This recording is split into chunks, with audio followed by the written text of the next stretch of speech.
We're going to follow the procedures of the Berkshire annual meeting, where we're going to go through all this perfunctory stuff very rapidly.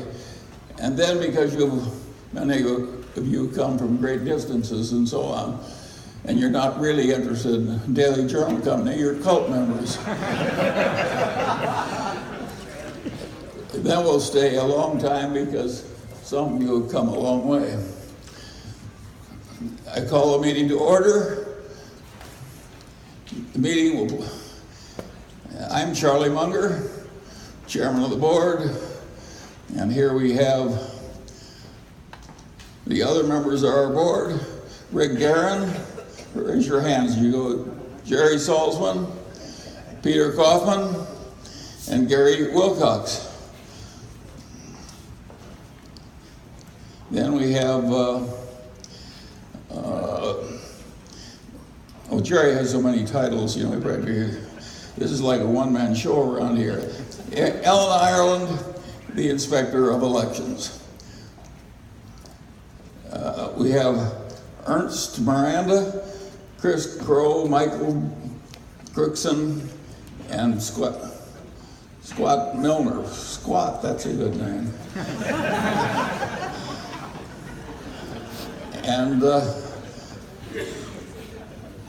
And they're from our accountants. I must say this right now, we like our present accountants a lot better than we liked our old ones, who made us late and then came up with excuses. That's not our system. We'll now go forward with the annual meeting.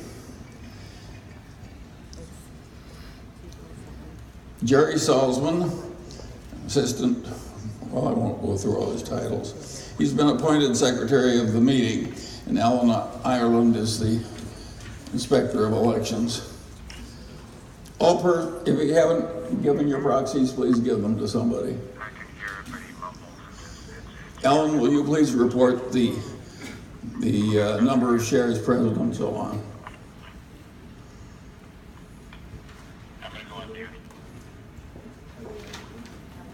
Ellen.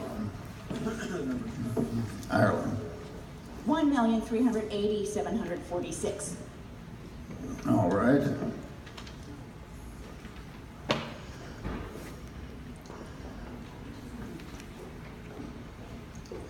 And somebody is going to give a report that it's all been mailed out as it should be? Oh, yes.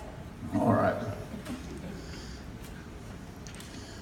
And how many shares are here, or at least do we have a majority? Yes, we have a majority. Okay, we'll go on to the next one. I instruct Mr. Salzman to attach the affidavit showing that everything's been properly done to the minutes of the meeting, and we have enough shares here.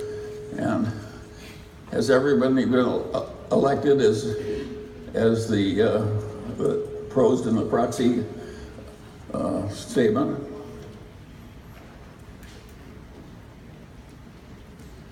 Ellen? Ellen?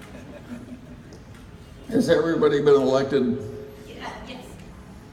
You ready for the vote? Yeah. Okay, Munger, 699,209.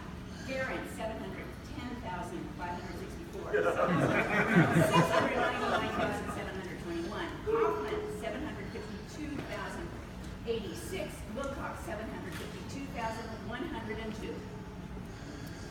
Well, you can see why that comes out. Everybody likes everybody else other than me better. Well, I must say, we've improved this place enormously, because the average age used to be about 90 and now it's down to about 88. We're really renewing ourselves wonderfully well. All right. Proposal 2, we'll vote on that. All in favor? If opposed, Warren used to say, please leave. The next is the ratification of the selection of our accountants. favor, 1,265,146, against 1, abstaining 75. Yeah. Yeah, all right, that's done.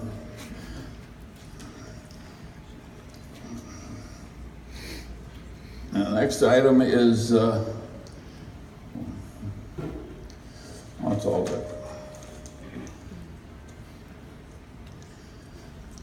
Advisory vote to approve the company's executive compensation.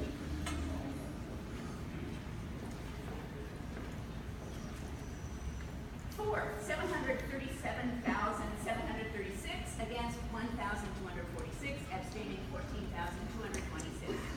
Well, that's done too then, thank you.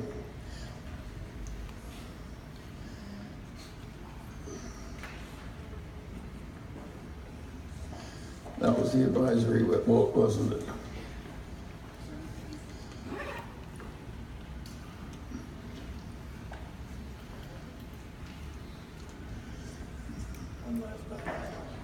Which is it? Advisory vote. Oh, all right, the advisory vote on the compensation. 3 years.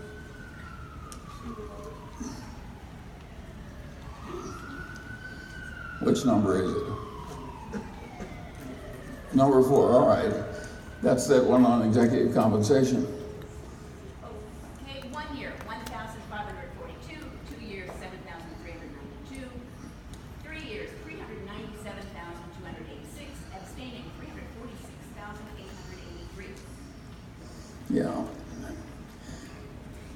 A lot of these reforms, every corporation in America goes through that garbage stuff.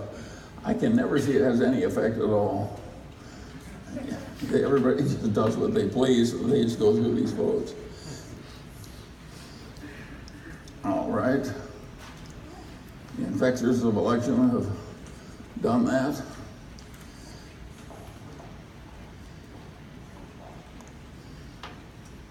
I move we adjourn. All right, now we're through and into. Well, I usually talk a little bit before we take the questions. And the essence of what's going on here, of course, is that we have a corporation that was in a branch of the newspaper business. And our branch of the newspaper business, like most newspaper businesses, has gone to hell compared to what it was in its peak years.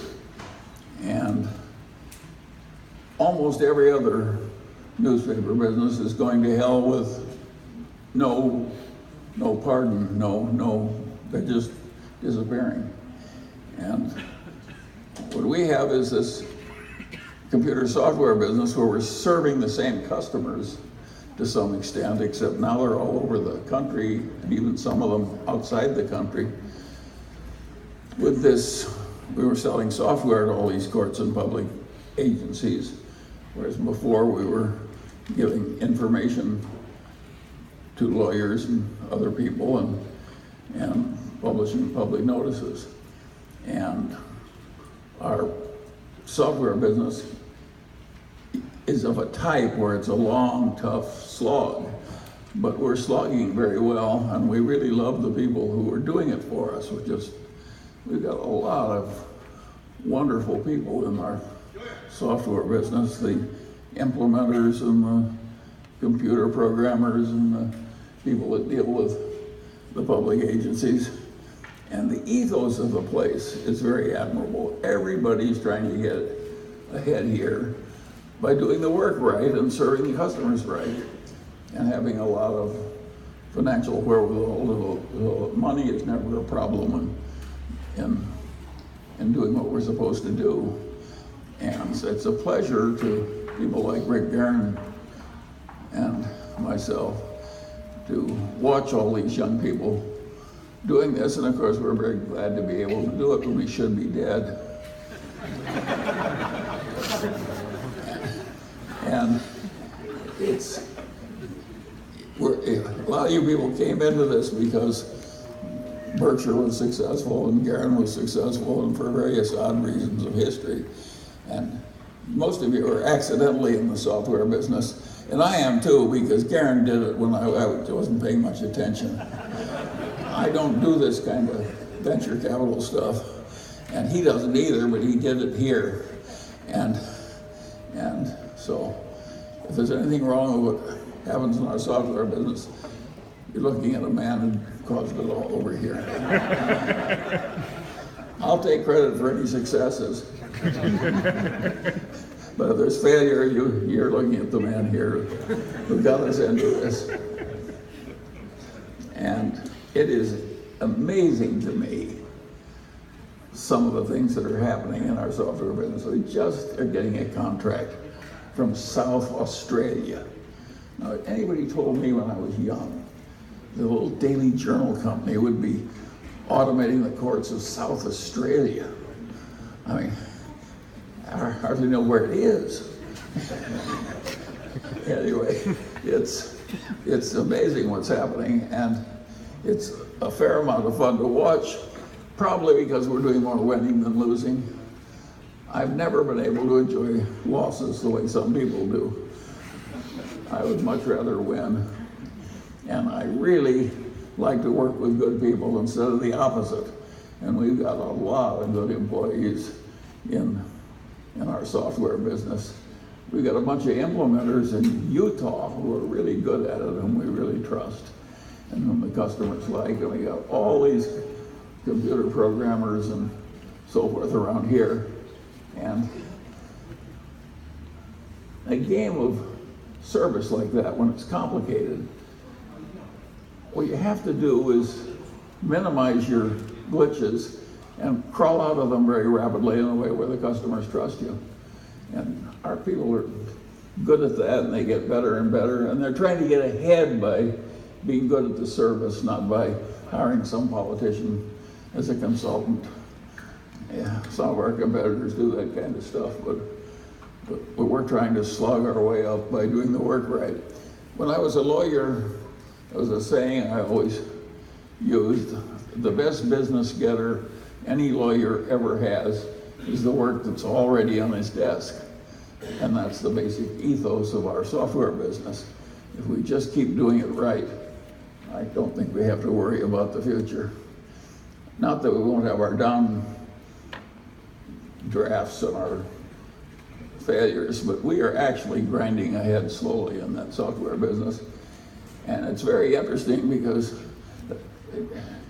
Garen and I know practically nothing about it, and Jerry didn't come up as a software engineer, so we're basically doing something that's quite difficult. We're judging people because we don't understand what the people do. I mean, we didn't like we had, and that's what Andrew Carnegie did. Of course, he didn't know anything about making steel, but he knew a lot about judging whether the people he was trusting were good at making steel. And of course, that's what Berkshire's done. If you stop to think about it, we have a lot of businesses in Berkshire that neither Warren or I could contribute much to, but we've been pretty good at judging which people are capable of running those businesses. But this is pretty extreme here. A little Daily Journal company going into the computer software business. And it's a long, slow kind of business. RFPs. The first time we contact a customer until we start making money, maybe 5 years. So it's like deciding you'll start prospecting for oil in Borneo or something. And they just keep doing that over and over again. And of course, the money goes out and the effort goes out. And it starts coming in 5 years from now. I love that kind of stuff. Not when I think we're taking territory. It doesn't look good when we write it off and we don't report wonderful numbers or anything. But if it makes sense in the long term, we just don't give a damn what it looks like over the short term. And we know we've collected a bunch of shareholders that share our ideas. After all, we're running a cult, not a normal company. and I think most of you feel you're willing to wait. I live all my life with people who are into deferred gratification. In fact, most of them will never have any fun. They'll just defer gratification all the way to the end. That's what we do. And it does cause you to get rich. So we're going to have a lot of rich dead people. But, you know, we can excite a lot of envy. A lot of you, when the people walk by your grave and there'll be this nice grave with this nice monument, they'll say, God, what a great grave. I wish I were on grave. But at any rate, deferred gratification really does work if what you're interested in doing is running a business that gets better, or getting wealthy yourself so that your grave can look nice to outsiders. And, you know, I don't know. Garrett and I have never taken any money out of this company in all these years. We don't take salaries, we don't take directors' fees. We're a peculiar example. I wish our example spread more, because I think if you're wealthy and own a big share of a company, and you get to decide what it does and whether it liquidates or whether it keeps going, that's a nice position to be in. And maybe you shouldn't try and grab all the money in addition. And that's my theory of executive compensation, I think. And some of the old-fashioned guys, like Carnegie, never took any salary to speak of. Cornelius Vanderbilt didn't take any. Cornelius Vanderbilt, of course, he owned the whole place, practically. And he would have considered it beneath him. He lived on the dividends like the shareholders did. And so there's a lot of that those old-fashioned ideas here in the Daily Journal Company. I'll first take a bunch of questions about the Daily Journal question, and then after that we'll take questions on anything you want to talk about.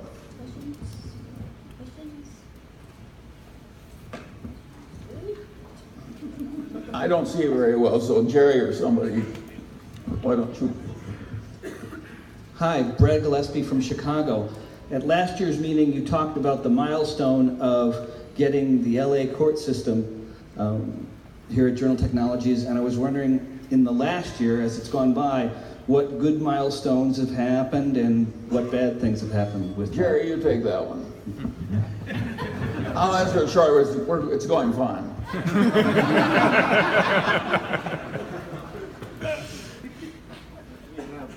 3 case types for the,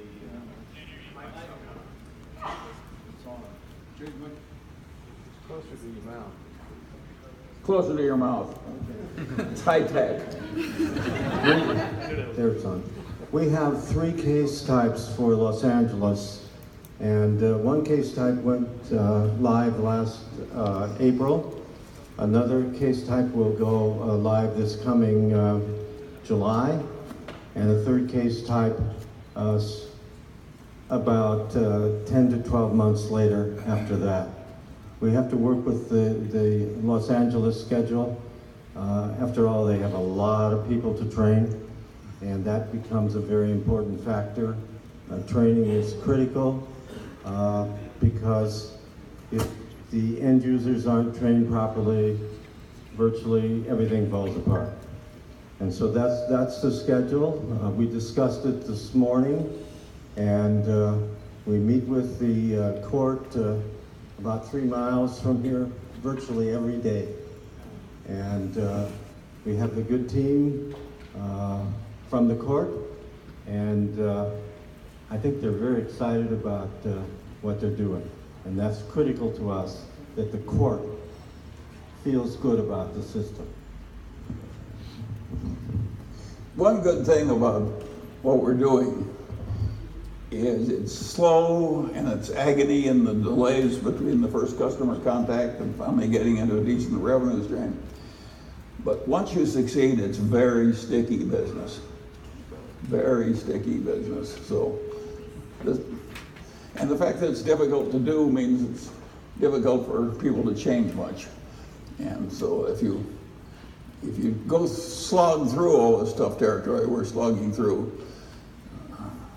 there's a reward out there somewhere, and we're not in a small business. It has way more potential than the original print business we had, giving information about appellate cases to lawyers.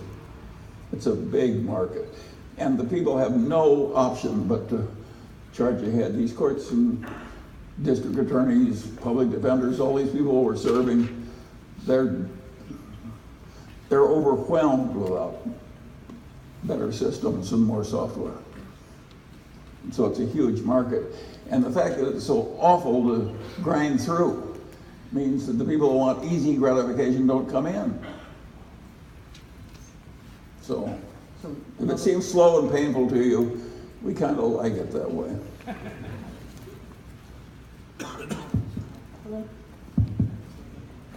Hello. Another Daily Journal question. I'd be curious on your thoughts about, you're slowly grinding through, but it seems like Tyler Technologies is grinding through a lot quicker. They just won Maine, they're in 24 states. And so I was just wondering how you think your competitive position versus Tyler is doing. Well, Tyler is an extremely aggressive company, and they were bigger, faster, and so on. But I like our ethos of operation better than I like theirs. And if I were buying software, I'd rather buy ours than theirs. So our system is to keep fighting the game, and I wish all the customers I had in life were like Tyler.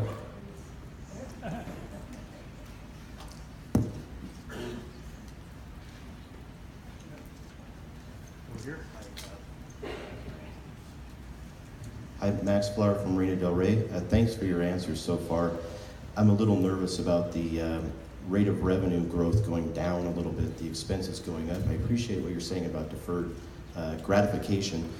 Any major milestones in the next 3 to 5 years that you think you'd like to hit, or any major customers that you'd like to get that would really help things along? Well, take your first question. It looks like we're proceeding slowly, but we bought a bunch of contracts, in effect, for money, and we knew that they were going to end, and so we're amortizing the cost of those contracts. But it's really, it was an anticipated decline that we got big revenues up front for taking, so we're not declining as much as, we're getting ahead. There's a little blip in the figures. Now, the second half of the question was, Any major jumps or acquisitions you'd like to make, or customers that you'd like to acquire? there aren't any, every contract that's significant is a major jump. And the business is so big, there are whole states.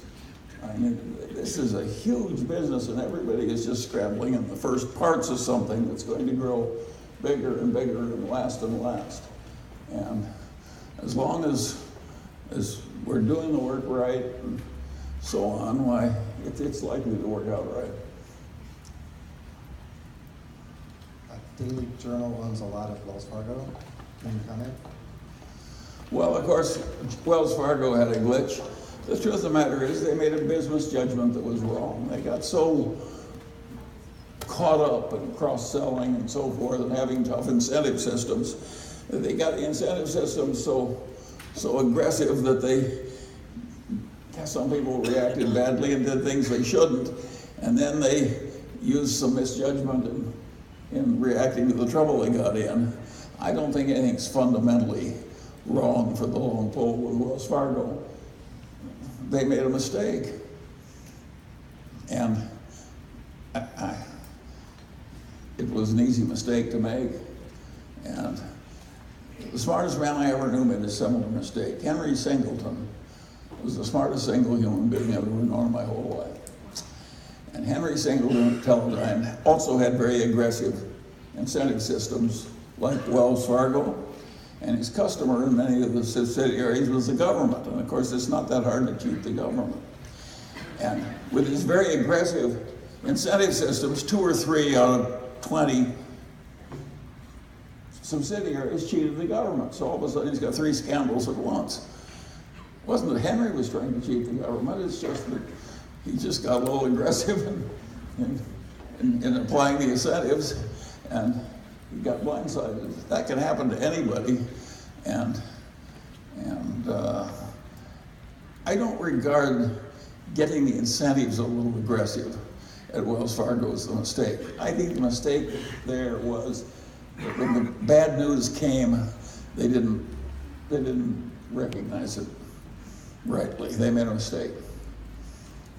But you know what happens in a tough system like capitalism? You make a mistake like that, and pretty soon you're gone. This is Randy Vidine from Phoenix, Arizona. I'm a Daily Journal shareholder. This is for Jerry or Charlie. Congratulations for inverting and not doing things wrong in regard to Daily Journal. What about, do you have any insight into the Alameda court system and the problems that Tyler is having over there? Well, no, but I'm not dissatisfied about it.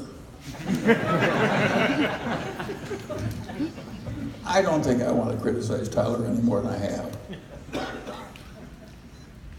So I think one of our customers, you'll be sad to know, is having some problems with their pleasing a customer.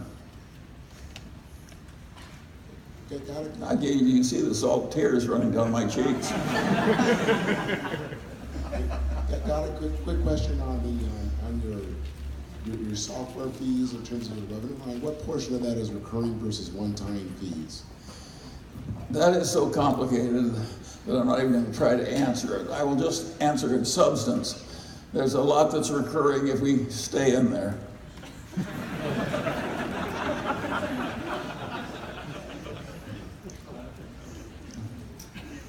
You can't look at our financial statements and make very good judgments about what's going to happen.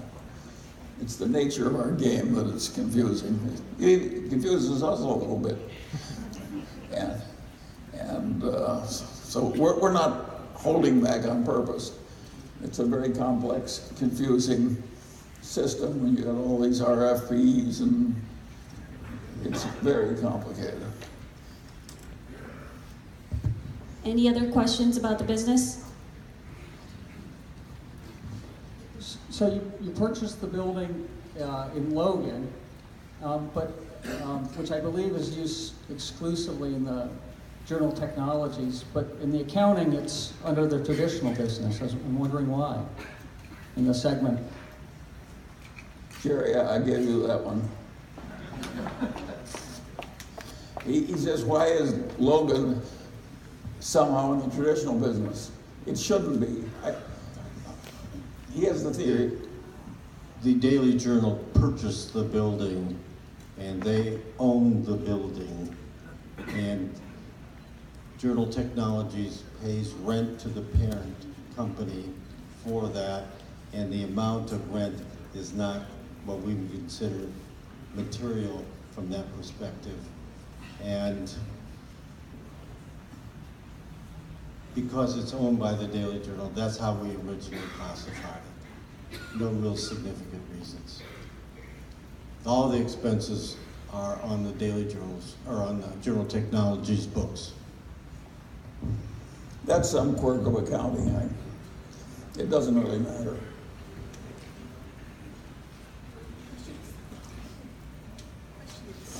All right, next. Next questions?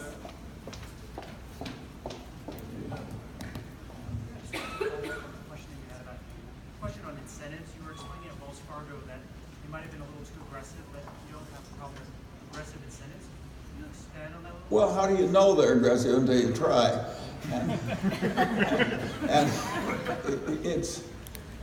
They didn't react enough to the bad news fast enough. And of course, that's a very dangerous thing to do. I don't think it impairs the future of Wells Fargo. As a matter of fact, they'll be better for it. You know, one nice thing about doing something dumb is you probably won't do it again.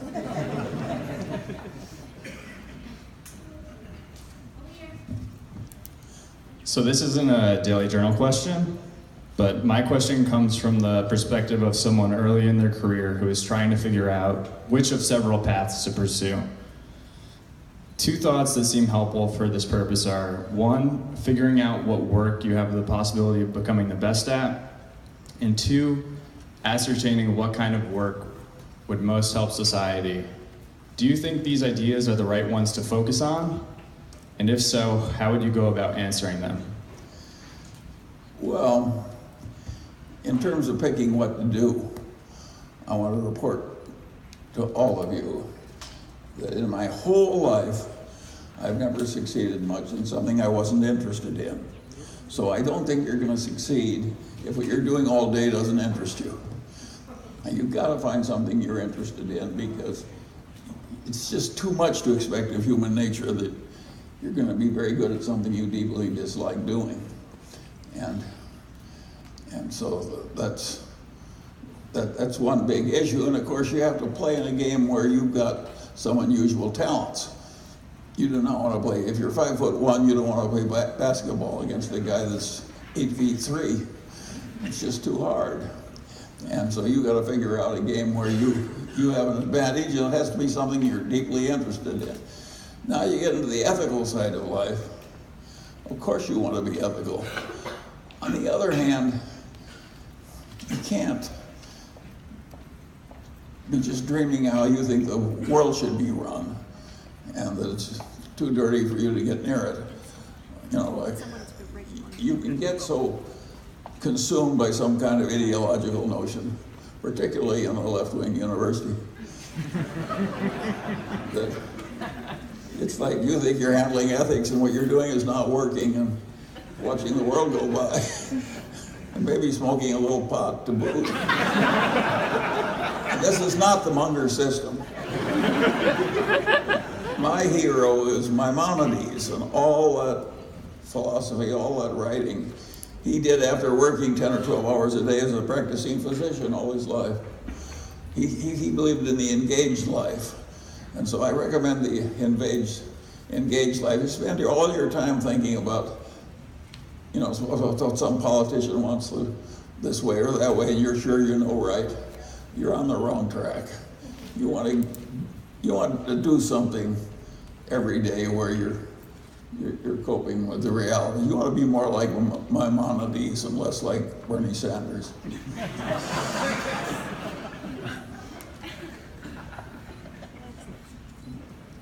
So I have a question on American Express. I have a question on American Express. What increasing the fluidity of payments weaken is or strengthen its value proposition in the long run? As in, like, is American Express value proposition more in terms of payment, or is it more important in terms of service and rewards? And this last one. Well, I'm going to give you an answer that will be very helpful to you, because you're somewhat confused about what the exact future of Wells Fargo will be. American Express, sorry. And I want to tell you, I'm confused too. I think that if you think you understand exactly what's going to happen to payment systems 10 years out, you're probably under some state of delusion. It's very hard to know. So if you're confused, all I can say is welcome to the club. They're doing the best they can. They've got some huge advantages. It's a reasonable bet, but nobody knows. I don't know if IBM is going to sell that much of Watson. I always say I'm agnostic on the subject, and you're talking about the payment system 10 years out, I'm agnostic on that too. I think if you keep trying, do the right thing, and you play the game hard, your chances are better. But I don't think those things are knowable. Think of how fast they change. Hi, Mr. Munger. Do you think domestic natural gas exploration and production is a good business despite the capital intensity? Thank you. Well, that's a different subject. I have a different feeling about the energy business than practically anybody else in America. I wish we weren't producing all this natural gas. I would be delighted to have the condensate that's coming out of our shale deposits and natural gas just lie there untapped for decades in the future and pay extra to a bunch of Arabs to use up their oil. So, but that's, nobody else in America seems to feel my way. But I'm into deferred gratification. The oil and gas is not going away, and I think it's just as important as the topsoil of Iowa. And if any of you say, oh goody, I found a way to make money, we'll ship all our topsoil from Iowa to Greenland, I wouldn't think that was a very good idea. And so I don't think hastening to use up all our oil and gas is a good idea. But I'm practically the only one in the country that feels that way. There's not enough deferred gratification in it to please me. But I don't see any advantage. I regard our oil and gas reserves just as chemical feedstocks. They're essential in civilization. Leave aside their energy content. I'd be delighted to use them up more slowly. By the way, I'm sure I'm right, and the other 99% of the people are wrong. But no, I don't know. The oil and gas business is very peculiar. The people who succeed in most other businesses are doing way more physical volume than they did in the past. But a place like Exxon, you know, the physical volume goes by 2/3. It's just that the price of oil goes up faster than the physical volume goes down. That is a very peculiar way to make money. And it may well continue, but it's confusing. We're not used to it. Mr. Munger? Yeah.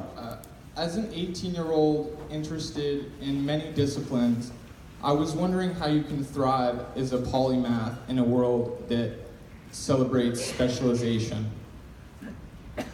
Well, that's a good question. I don't think operating over many disciplines, as I do, is a good idea for most people. I think it's fun, that's why I've done it. And I'm better at it than most people would be. And I don't think I'm good at being the very best at handling differential equations. So it's been a wonderful path for me, but I think the correct path for everybody else is to specialize and get very good at something that society rewards and they get very efficient at doing. But even if you do that, I think you should spend 10 or 20% of your time into trying to know all the big ideas and all the other disciplines. Otherwise, I use the same phrase over and over again. Otherwise, you're like a one-legged man in an ass-kicking contest. This is not going to work very well. You have to know the big ideas in all the disciplines to be safe if you have a life lived outside a cave.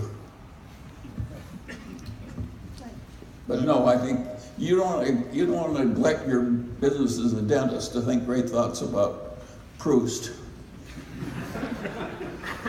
Mr. Munger, a question for you on Lollapalooza effects. What are you observing now in your study of current events that's causing you concern, and how can one use that interdisciplinary approach to spot them in advance? Thank you. Well, I coined that term, the Lollapalooza effect, because when I realized I didn't know any psychology and that was a mistake on my part, I bought the 3 main textbooks for introductory psychology and I read through them. And of course, being Charlie Munger, I decided that the psychologists were doing it all wrong and I could do it better.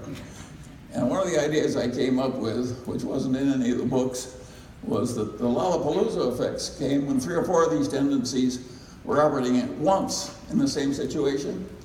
I could see that it wasn't linear. You got Lollapalooza effects, but the psychology people couldn't do experiments that were 4 or 5 things were happening at once because it got too complicated for them, and they couldn't publish. So they were ignoring the most important thing in their own profession. And of course, the other thing that was important was to synthesize psychology with all else.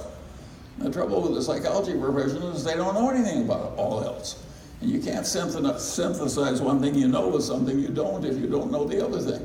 So that's why I came up with that Lollapalooza stuff. And by the way, I've been lonely ever since. I'm not getting any ground. I'm not taking any ground there. And by the way, I'm totally right. Charlie, I'm Paul Smith from Los Altos, California.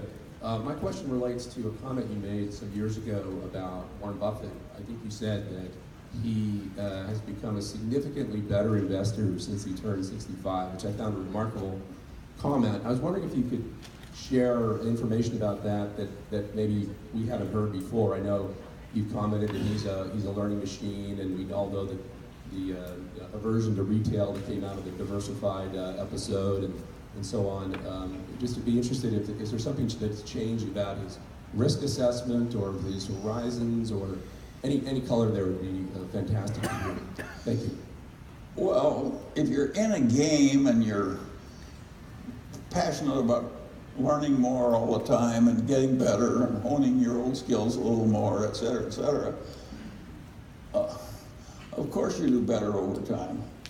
And some people are better at that than others. And it's amazing what Warren has done. Berkshire would be a very modest company now if Warren never learned anything. He never would have given anything back. I mean, any territory he took he was gonna hold it.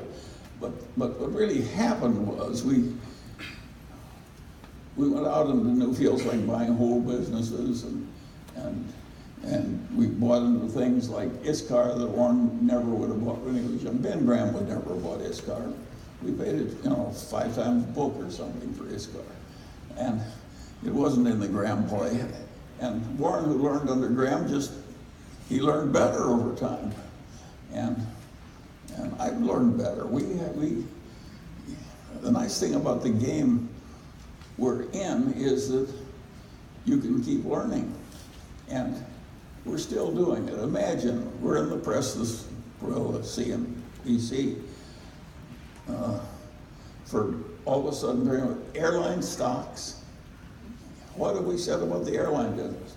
We thought it was a joke it was such a terrible business. And now if you put all those stocks together, we own one minor airline. It violates the total catechism. We did the same thing on railroads. We said the railroads are no damn good, too many of them, truck competition. And we were right, it was a terrible business for about 80 years. But finally they got under 4 big railroads and it was a better business. And something similar is happening in the airline business. On the other hand, this very morning, I sat down in my library with my daughter-in-law, and she took a round-trip ticket to Europe, including taxes. It was like $400 or $500. And we're buying into the airline business?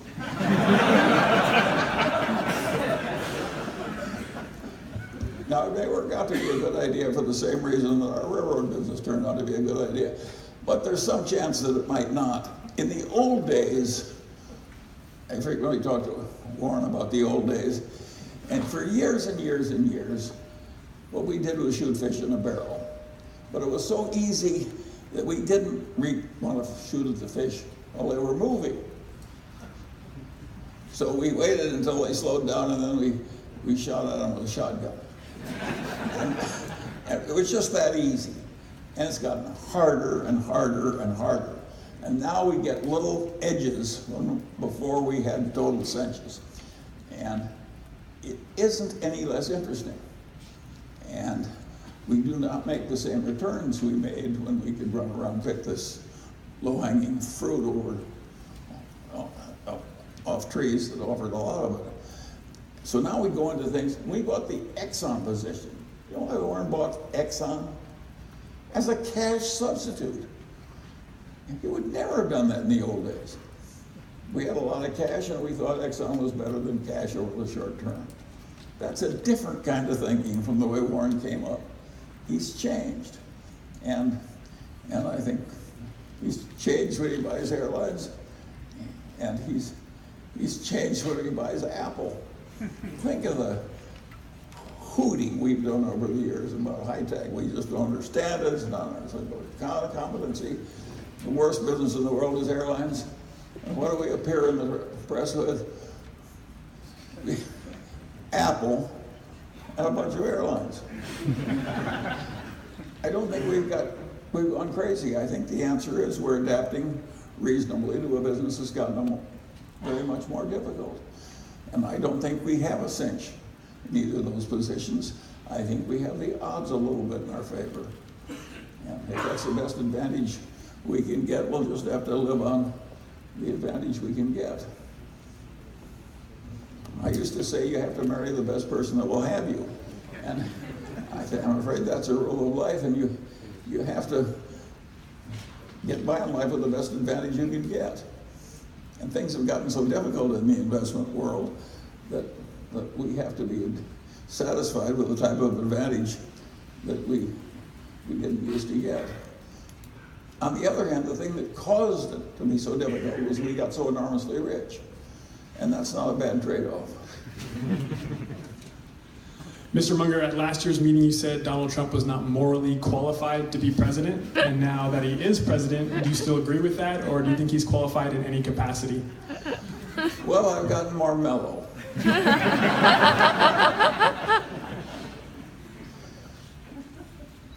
I always try and think about the good as long with what's not good.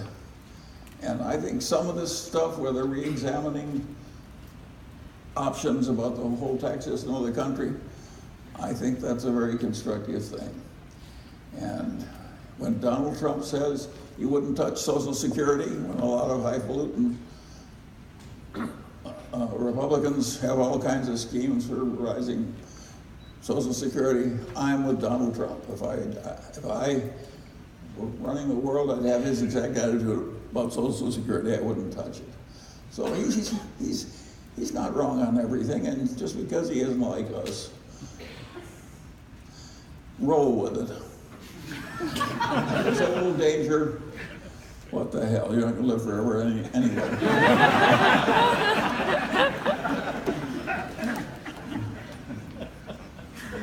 Hi, Charlie. I was wondering what was the most meaningful thing that you did with your life? Well, I think the family and children is the most meaningful thing that most people do with their life. And I've been reasonably fortunate. I don't think I'm a perfect husband. I'm lucky to have had as much felicity as I got. And I always needed a certain amount of toleration from the fair sex.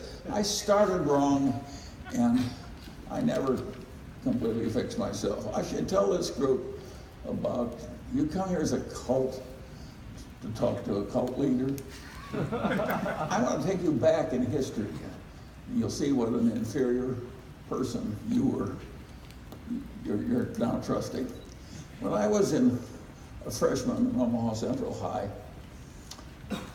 there was a Fenton family near my age, and she had gone off to summer camp in the year before, and she'd met a blonde goddess, a voluptuous 13-year-old, and I was a skinny, underdeveloped, whatever, and so forth. She said, you got to take my blonde goddess to this dance. And so I wanted to impress this blonde goddess. And so I pretended to smoke, which I didn't. And she was wearing a net dress, and I set her on fire.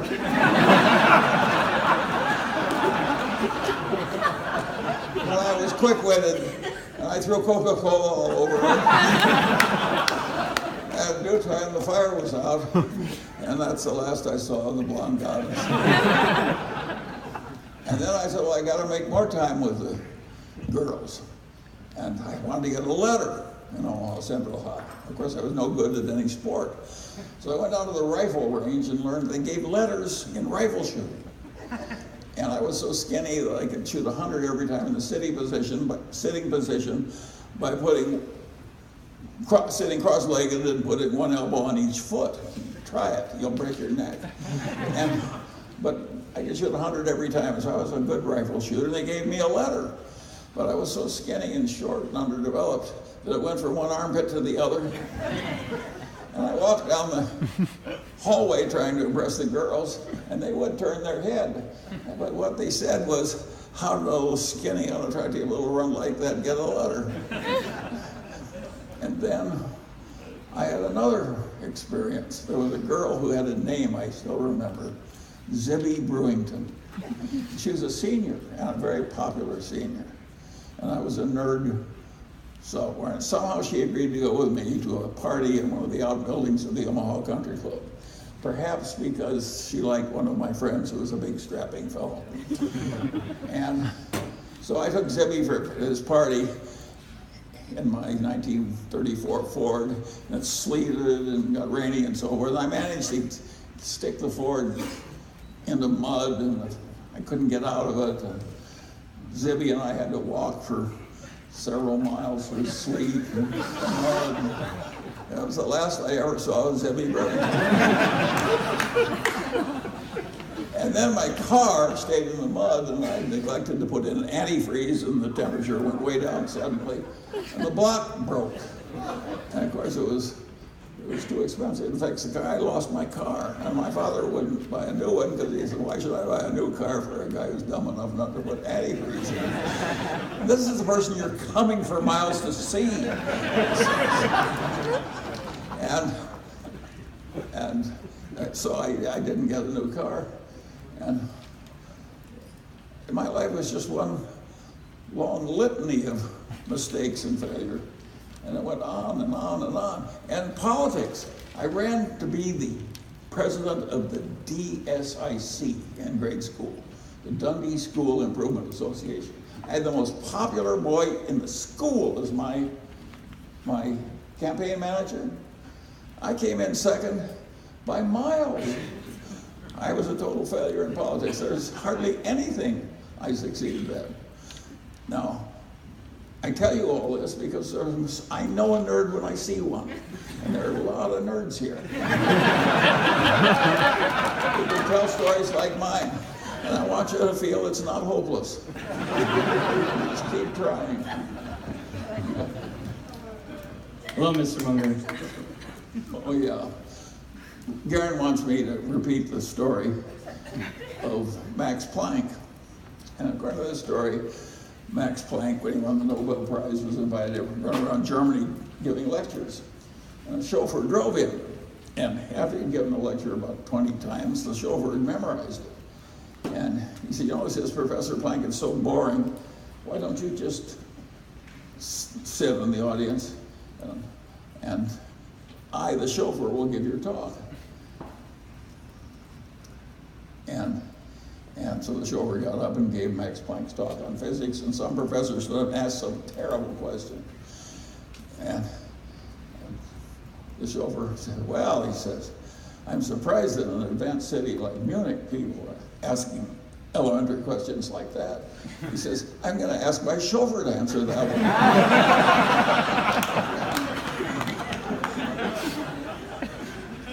Well, I'm telling jokes. I might tell one of my favorite stories about a plane that's flying over the Mediterranean. The pilot's voice comes on. He says, "A terrible thing has happened. We're losing both engines. We're going to have to land in the Mediterranean." And he says, "The plane will stay afloat for a very short time, and we'll be able to open the door just long enough so that everybody can get out. And we have to do this in an orderly fashion." He says, "Everybody who can swim, go to the right wing and just stand there. And everybody who can't swim, go to the left wing and just stand there."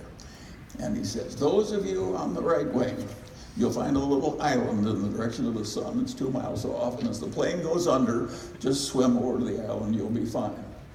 And for those of you on the left wing," he says, "I want to thank you for flying Air Italian."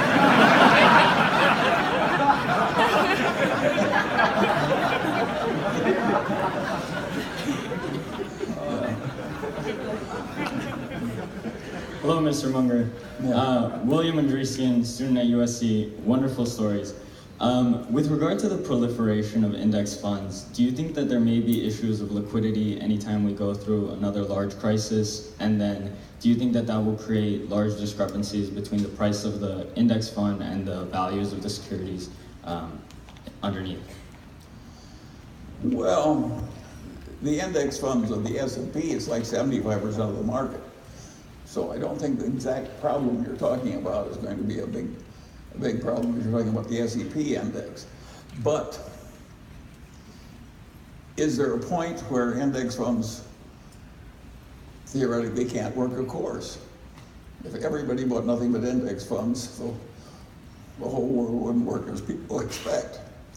There's also the problem, one of the reasons you buy a big index, like the S&P, is because if you buy a small index and it gets popular, it's a self-defeating situation.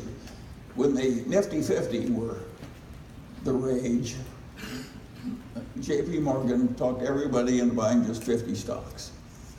And they didn't care what the price was, they just bought those 50 stocks. And of course, in due time, their own buying forced those 50 stocks up to 60 times earnings, whereupon it broke and everything went down by about 2/3 quite fast. In other words, if you get too much faddishness in one sector or in one narrow index, of course you can get catastrophic changes like they had with the Nifty 50 in that former era. I don't see that happening when the index is 3/4 of the whole market. The problem is the whole thing can't work perfectly forever, but it'll work for a long time. The indexes have caused just absolute agony among intelligent investment professionals, because basically 95% of the people have almost no chance of beating it over time, and yet a lot of the people expect that if they have some money, they can hire somebody who will let them beat the indexes. And of course, the honest, sensible people know they're selling something they can't quite deliver, and that has to be agony. Most people handle that with denial. They think it'll be better next year, or they just don't want to think about it. And I understand that. I don't really think about my own death either. But it's a terrible problem, beating those indexes. And it's a problem that investment professionals didn't happen in the past. And what's happening, of course, is that the prices for managing really big sums of money are going down, down, down, 20 basis points and so on. The people who rose in investment management didn't do it by getting paid 20 basis points.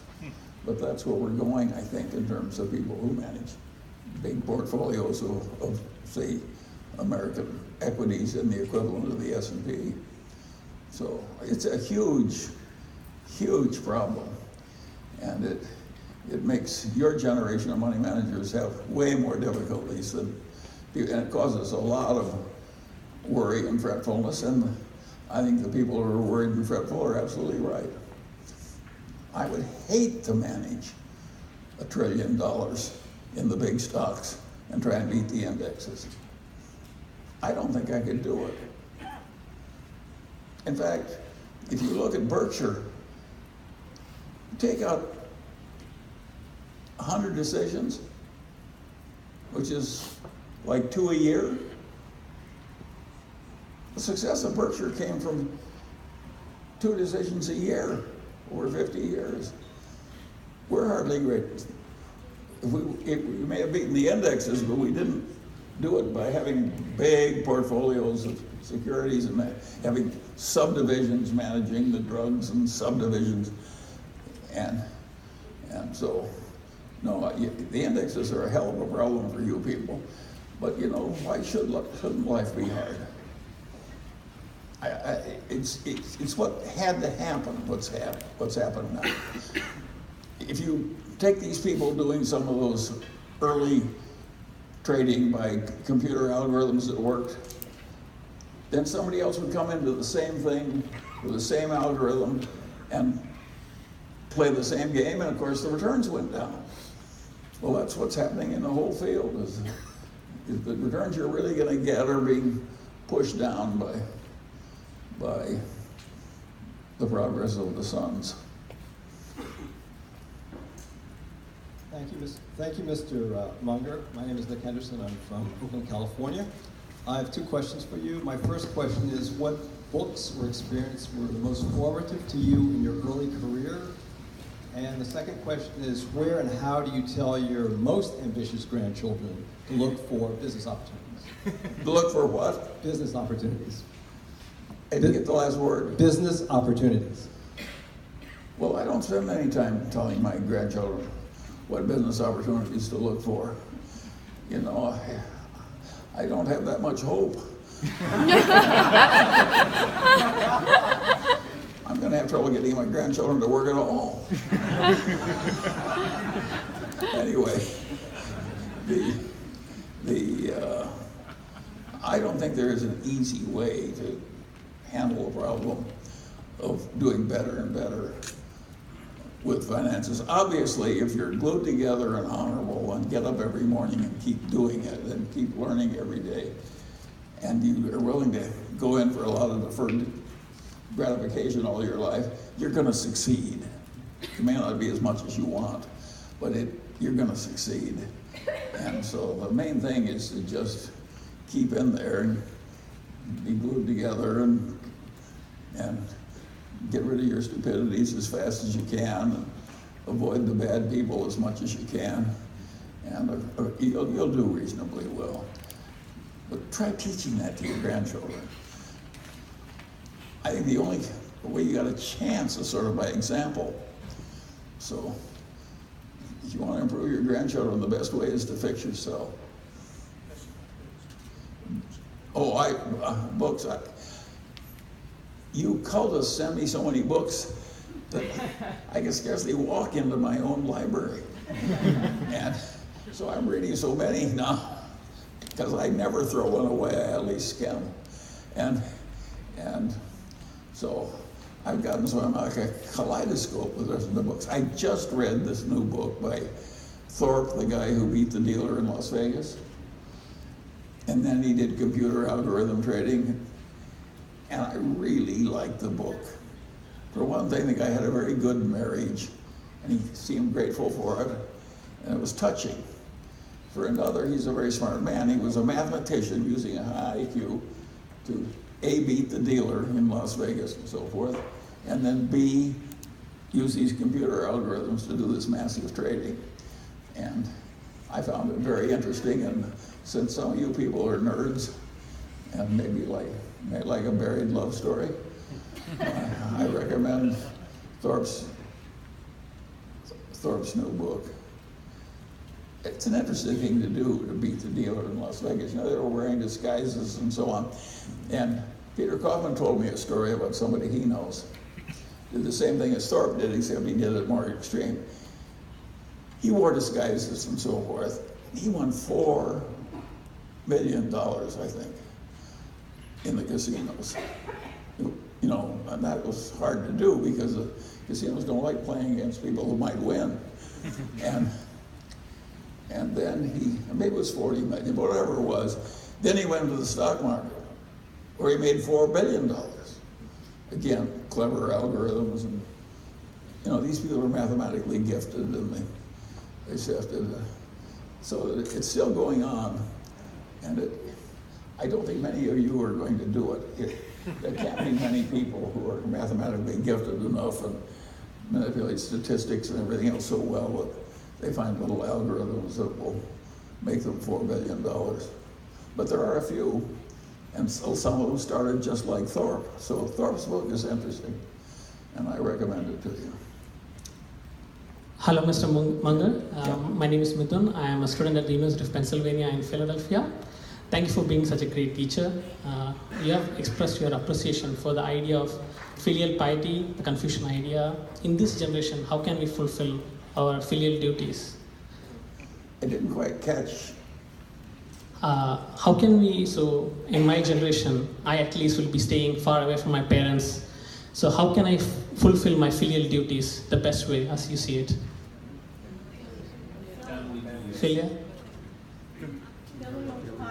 Oh, filial piety. Sorry. Well, of course, I like filial piety, you know. They worship old men, rich old men, and that is my kind of a system. But I think the idea of caring about your ancestors and caring about the traditions, I think all that stuff is a big part of what's desirable. And I really admire the Confucians for that notion that it's not a game that's played just in one life. It's a game where you're handing the baton off and you're accepting the baton from your predecessor. So if filial piety is your game, why I think think it's a very good thing. Think of how rootless we'd all be if we had no families at all, no predecessors, no descendants. It would be a very different life. And think what we owe to the people that figured out things in the past that make our civilization work. So I'm all for filial piety and its close cousins.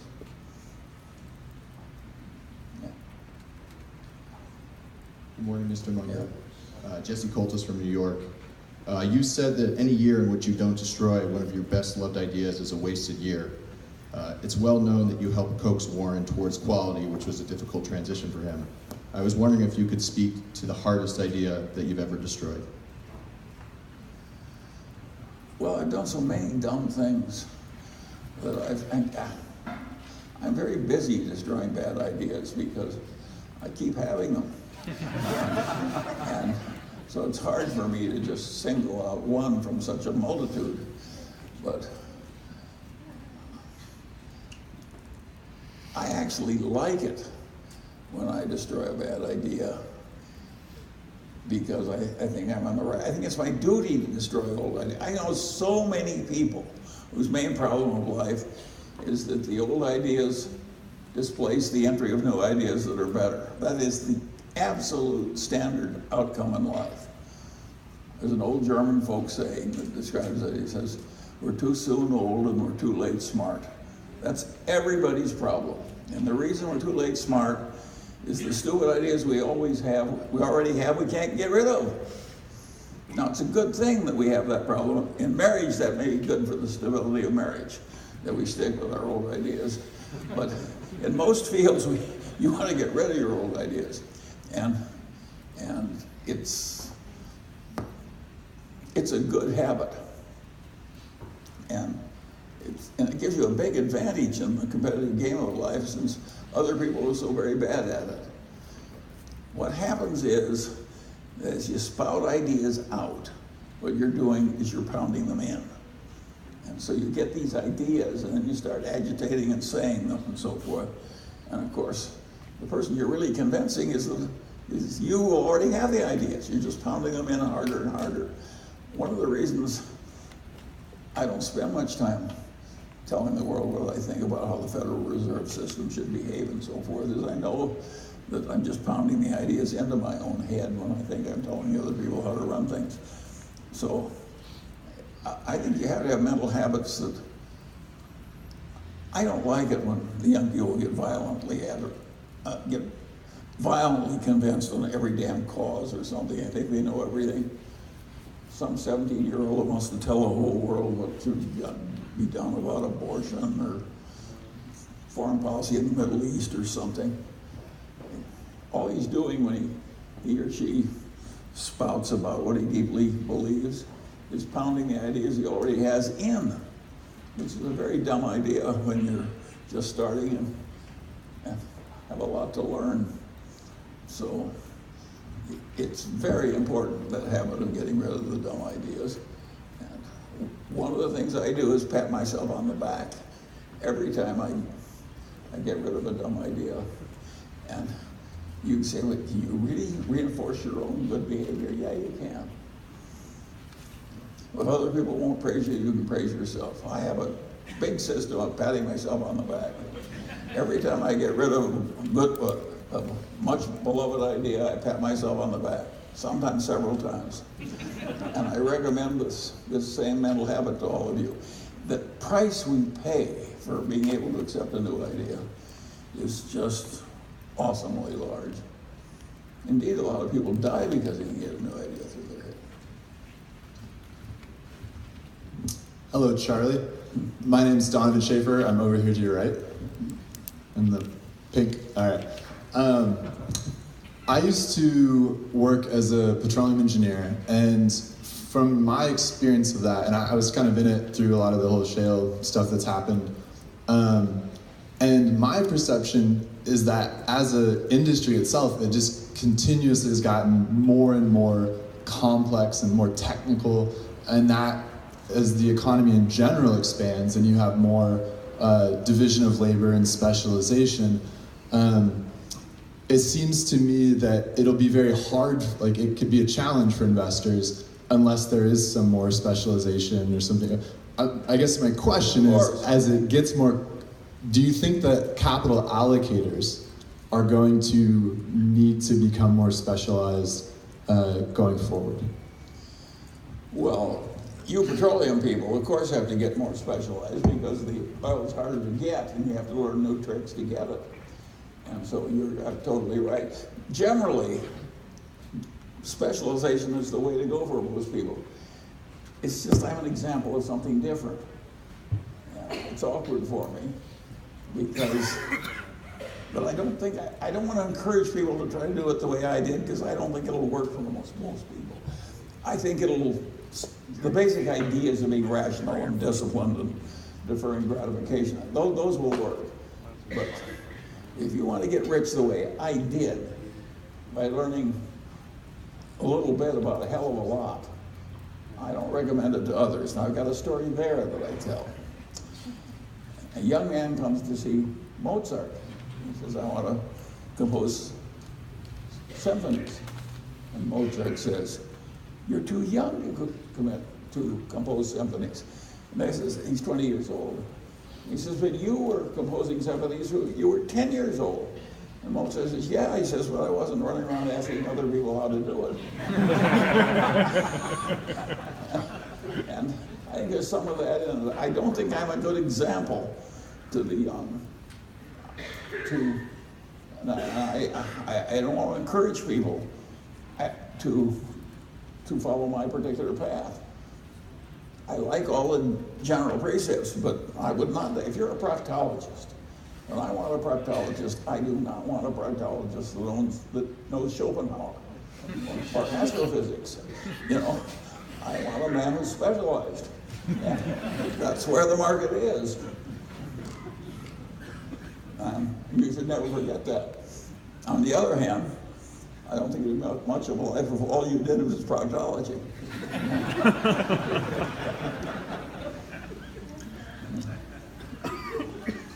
Hi, Bill Chen from New York City. This question is for Charlie.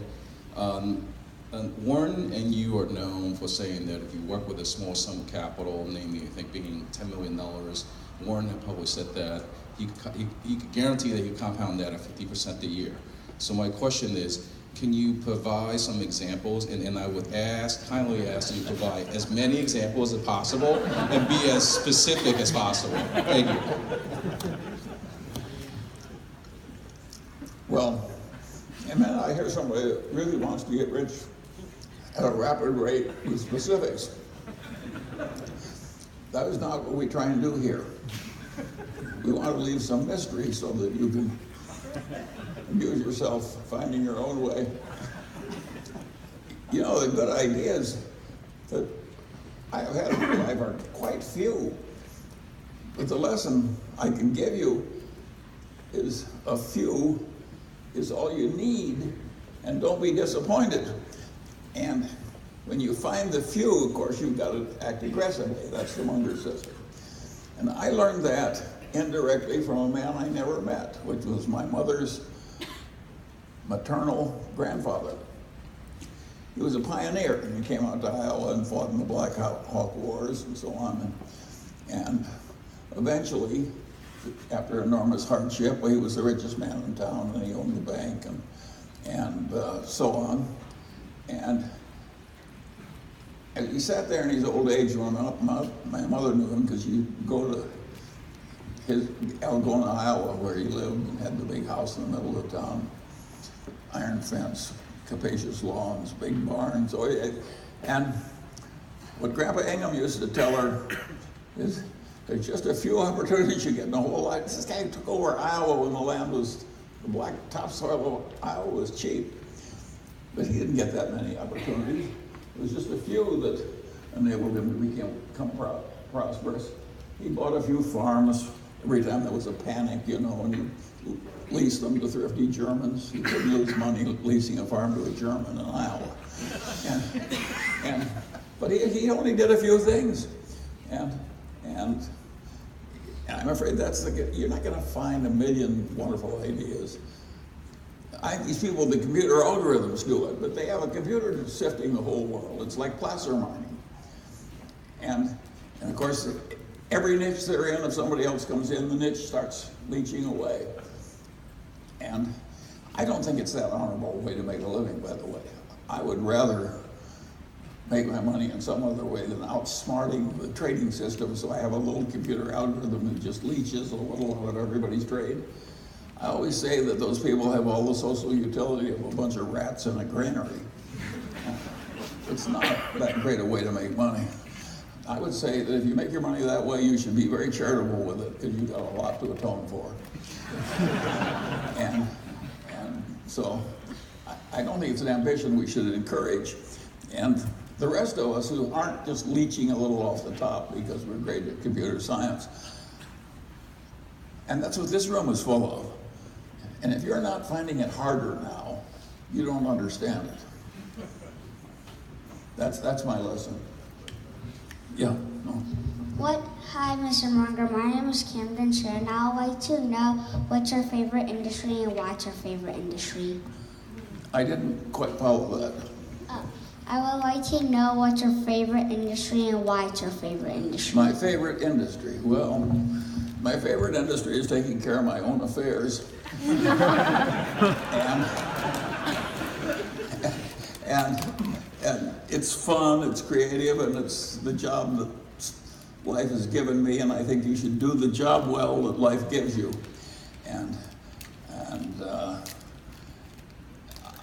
A lot of the places where the industry is doing a great job for the world, it's very hard to make money out of it because these wild enthusiasms come into it. So I don't have a favorite industry. Charlie, a few years ago you were bang on in identifying the monkey business at Valiant. Is there any current monkey business in corporate America that worries you? Well, the answer is yes, but not as extreme as Valiant. That was really something. That was really something. I probably shouldn't have done that.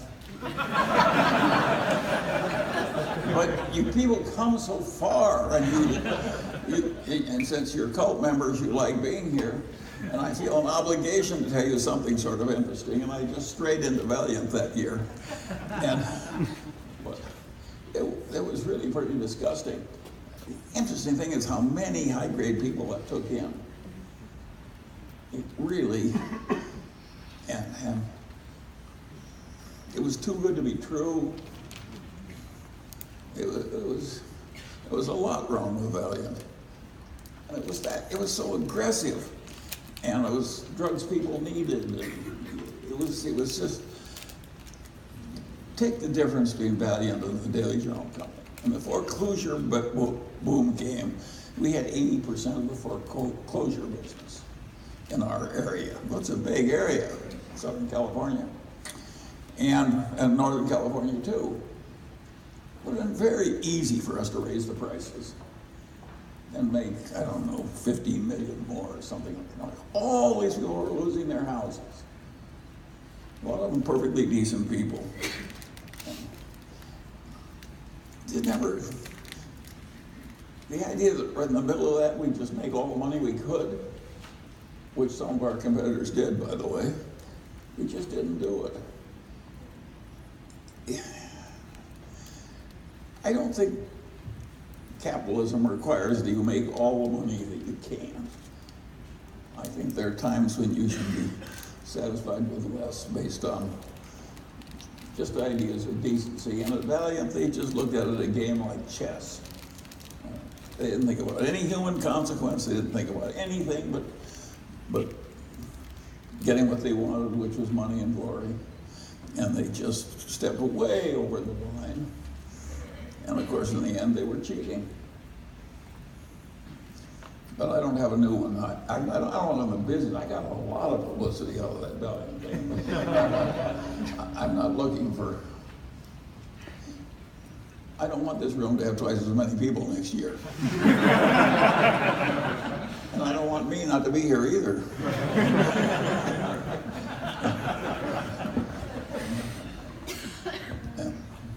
Mr. Munger, I'm Tim Medley. Thank you for your advice over the past 30 years. My question relates to a talk you gave to foundation financial officers in 1998 here in California. And in that talk, you were critical of the complexity and the expense of many foundation portfolios. And you said specifically, an institution with almost all wealth invested long-term in just 3 fine domestic corporations is securely rich. And you gave us an example of the Woodruff Foundation and Coca-Cola. Mm-hmm. So if you had a foundation today with, let's say, $1 billion, would you be comfortable with it being invested in just 3 stocks? Well, let's take the foundation. I'll change your question around so I want to answer it. Am I comfortable with a non-diversified portfolio? Of course I'm. Well, if you take the Mungers, I care about the Mungers. The Mungers have 3 stocks. We got a block of Berkshire, we got a block of Costco, we have a block of Lilu's fund, and the rest is dribs and drabs. So am I comfortable? Am I securely rich? You're damn right I am. And could other people be just as comfortable as I am if they didn't have a vast portfolio with a lot of names in it, many of whom neither they nor their understand or their advisors understand? Of course they'd be better off if they did what I did. But and is 3 stocks enough? What are the chances that Costco is going to fail? What are the chances that Berkshire Hathaway is going to fail? What are the chances that Lilu's portfolio in China is going to fail? The chances of any one of those things happening are almost 0. And the chance that all 3 of them are going to fail, of course it's going to. That's one of the good ideas I had when I was young. When I started investing my little piddly savings as a lawyer, I tried to figure out how much diversification I would need if I had a 10% advantage every year over stocks generally. I just worked it out. I didn't have any formula, I just worked it out with my high school algebra. And I realized that if I was going to be there for 30 or 40 years, I'd be about 99% sure to do just fine if I never owned more than 3 stocks, and if my average holding period was 3 or 4 years. And once I'd done that with my little pencil, I never a moment believed this balderdash they teach about wide diversification. And if you're diversification is for people who don't know anything. Warren calls them know-nothing investors. If you're a know-nothing investor, of course you should own the average. But if you're not if you're actually capable of figuring out something that'll work better, you're just hurting yourselves for looking for 50 when 3 will suffice. Hell, 1 will suffice if you do it right. 1. If you have 1 cinch, what else do you need in life? And so the whole idea of that the know-something investor needs a lot of diversification. To think that we're paying these professors to teach this crap to our young. And that people think they should be paid by telling us to diversify. Where it's right, it's an idiot decision. And where it's wrong, you shouldn't be teaching what's wrong. So it's what's going on in corporate finance teaching is that people are getting paid for dispensing balderdash. And since I never believed it was a great help to me. It helps if you're out in the market and the other people are believing balderdash and you know what the hell's going on. It's a big help. But so, of course you don't want a lot. If your Uncle Horace, who has no children, has an immense business which is immensely secure and powerful, and he's going to leave it all to you if you come to work in the business, you don't need any diversification. You don't need any corporate finance professors. You should go to work for Uncle Horace. It's a cinch. You only need 1 cinch. And sometimes the market gives you the equivalent of an Uncle Horace. And when it does, step up to the pie cart with a big pan. Pie carts like that don't come very often. When they do, you have to have the gumption and the determination to seize the opportunity shrewdly. I was lucky. Imagine learning that from your dead great-grandfather at a very young age. But you know, I spent my whole life with dead people. I They're so much better than many of the people I'm with here on Earth. I mean, all the dead people in the world, you can learn a lot from them. And they're very convenient to reach. Reach out a book and so none of those problems of transportation. And so I really recommend making friends among the eminent dead, which of course I did very early. That's been enormously helpful. Some of you wouldn't have helped me, but Adam Smith really did. Good morning, Mr. Munger, back here. Yeah. My question is about the Irish economy and Irish banking. I know that Berkshire Hathaway was a shareholder in Irish banks pre-2008, and I'm wondering if you could comment on how the Irish economy and Irish banking system proceeds with the UK not being part of the European Union going forward. Well, that of course was a mistake. And it was a mistake that we shouldn't have made, because both Warren and I know that you can't really trust the figures put out by the banking industry. And that people who run banks are subject to enormous temptations that lead them astray, because it's easy to make a bank report more earnings by a thing that any idiot could do, which is make it a little more gamey. And of course that's dangerous, and yet the temptations are very great. So we shouldn't have made that mistake, but we did. And that's a good lesson too, that even if you're really good at something, you will occasionally drift into a dumb mistake. And now that's the question about the bank. They went crazy in Ireland, the bankers. And we went crazy when we trusted their damn statements. And it was a mistake. Now what Ireland has done was very smart in reducing all these taxes. Now they have an English-speaking people with practically no taxes. And there's a fair amount of charm and so forth in Ireland. It's not like it's a terrible place to be. And they just sucked in half the world into Ireland, where they got these. Gates went there very early with Microsoft and so on. And they took a place that was really a backward place that had sort of an internal civil war for 60 or 70 years and bad opportunities, and they really brought in a lot of prosperity.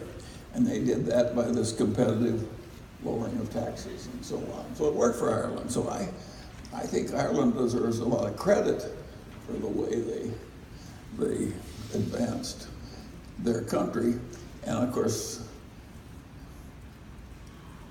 are we going to have a thing where all the countries keep trying to reduce the taxes to suck in the foreign? Of course, it won't work for everybody, but it did work for Ireland. So I think Ireland deserves a lot of credit. And of course, they've recovered pretty well from a really major collapse. The Irish are like the Scottish. I always think that those Gaelics are pretty unusual people. And I'm very glad that I had a Scotch-Irish great-grandmother. Charlie, on your right. Hi. My name is Parth Chaudhary. I'm from India. I just want to thank you first and foremost for being such an amazing teacher to me and all the investors around the world. My question is in regards to Lee Kuan Yew, and you've on several occasions spoken about the economic miracle that is Singapore, and then how it was transferred on by Deng Xiaoping to China. What are your thoughts about India that's going through a similar change with the Prime Minister, who also idolizes these people and wants to create a similar sort of situation? I'd like your thoughts on that. Well, that's a very intelligent question. And I'm not saying all the other questions weren't. And I regard Lee Kuan Yew may have been the best nation builder that ever lived. He took over an malarial swamp with no assets, no natural resources, no nothing, surrounded by a bunch of Muslims who hated him. In fact, he was being spat out by the Muslim country. They didn't want a bunch of damn Chinese in their country. That's how Singapore was formed as a country. The Muslims spat it out. And so here he is, no assets, no money, no nothing. People are dying of malaria, lots of corruption. And he creates in a very short time, by historical standards, modern Singapore. It was huge, huge, huge success. It was such a success, there's no other precedent in the history of the world that is any stronger. Now, China's more important because they're more Chinese, but you can give Lee Kuan Yew a lot of the credit for creating modern China, because those pragmatic communist leaders, they saw a bunch of Chinese that were rich when they were poor, and they said, "The hell with this." Remember, the old communist said, "I don't care whether the cat is black or white, I care whether it catches mice." And he wanted some of the success that Singapore got, and he copied the playbook. So I think the communist leadership that copied Lee Kuan Yew was right. I think Lee Kuan Yew was right. And of course, I have two busts of somebody else in my house. One is Benjamin Franklin and the other is Lee Kuan Yew. So that's what I think of it. So I think now you turn to India. And I would say, I'd rather work with a bunch of Chinese than I would Indian civilization, mired down, caste system, overpopulation, assimilating the worst stupidities of the democratic system, which, by the way, Lee Kuan Yew avoided. It's hard to get anything done in India, and the bribes are just awful. So all I can say is it's not going to be easy for India to follow the example of Lee Kuan Yew. I think India will move ahead, but it is so defective as a get-ahead in place. The Indians I know are fabulous people. They're just as talented as the Chinese, the Indian populace. But the system and the poverty and the corruption and the crazy democratic thing where you let anybody who screams stop all progress, it mires India with problems Lee Kuan Yew didn't have. And I don't think those Indian problems are all easy to fix. Let me give you an example. The Korean steel company, POSCO, invented a new way of creating steel out of lousy iron ore and lousy coal. There's some province in India that has lots of lousy iron ore and lots of lousy coal, which there's not much use for. And this one process would take their lousy iron ore and the coal and make a lot of steel, and they got a lot of cheap labor. So POSCO and India were made for each other. And they made a deal with this province to get together and use the POSCO know-how and the Indian lousy iron ore and lousy coal. And 8 or 9 or 10 years later, with everybody screaming and objecting and farmers lying down on the road or whatever was going on, they canceled the whole thing. In China, they just would have done it. Lee Kuan Yew would have done it in Malaysia. India is grossly defective because they've taken the worst aspects of our culture, allowing a bunch of idiots to scream and stop everything, and they copied it. And so they've taken the worst aspects of democracy, and then they've forged their own chains and put them on themselves. So, no, I don't like. I do not like the prospects of India compared to the prospects of and I don't think that India is going to do as well as Lee Kuan Yew.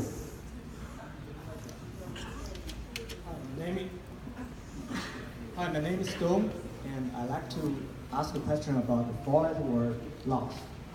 In '73, your investment firm with Mr. Wheeler lost over 30%, and again in '74. So that's over half in 2 years. So what happened? And have you been doing differently since then? Well, somebody restate that for me, because I don't hear as well as I used to. So what happened in '73 and '74 when your investment firm lost over half? Oh, that's very simple. That is very easy. And that's a good lesson. That's a good question. What happened is the value of my partnership, where I was running, went down by 50% in 1 year. And now the market went down 40% or something. It was a once in 30-year recession. I mean, monopoly newspapers were selling at 4 times earnings. And at the bottom tick, I was down from the peak 50%. You're right about that. And that has happened to me 3 times in my Berkshire stock. So I regard it as a part of manhood that if you're going to be in this game for the long pull, which is the way to do it, you better be able to handle a 50% decline without fussing too much about it. And so my lesson to all of you is conduct your life so that you can handle a 50% decline with aplomb and grace. Don't try to avoid it. It will come. In fact, I would say if it doesn't come, you're not being aggressive enough. Good morning, Mr. Munger. Thank you for having us, and thank you for your office employees for tolerating many more people in here than normal. My question relates to your... I think it's their last chance. We hope not. My question relates to your paper on the biases of psychology of human misjudgment. You spoke about choosing great people earlier, and I'm curious, how do you evaluate, handle, and manage people knowing they might exhibit or suffer from biases you are not, and how have you and Mr. Buffett become such fine judges of character, not just someone's skills and abilities? Well, I think partly we look smart because we pick such wonderful people to be our partners and our associates, even our employees, and that's gone on right here. Jerry Sullivan is not normal. He looks normal, but he's a damn freak. Jerry does things across 2 or 3 disciplines that are almost beyond human, and he's always been that way. By the way, he's just another Midwesterner. He just come out of the soil back there. And so we've been very lucky to have these wonderful people. And I wish, I'm not quite sure. I think one thing we've done that's helped us to get wonderful people, I always say the best way to get a good spouse is to deserve one. And the best way to get a good partner is to be a good partner yourself. And I think that Warren and I have both been good at that. But whatever the reason, we had these marvelous partners. And they make us look a lot better than we are. You wouldn't even be here if Jerry Sullivan weren't here. We did not have a number 2 choice to run the Daily Journal. And by the way, it happens to me all the time. We have an executive search or something, and the difference between number 1 and number 2 is like going off a cliff.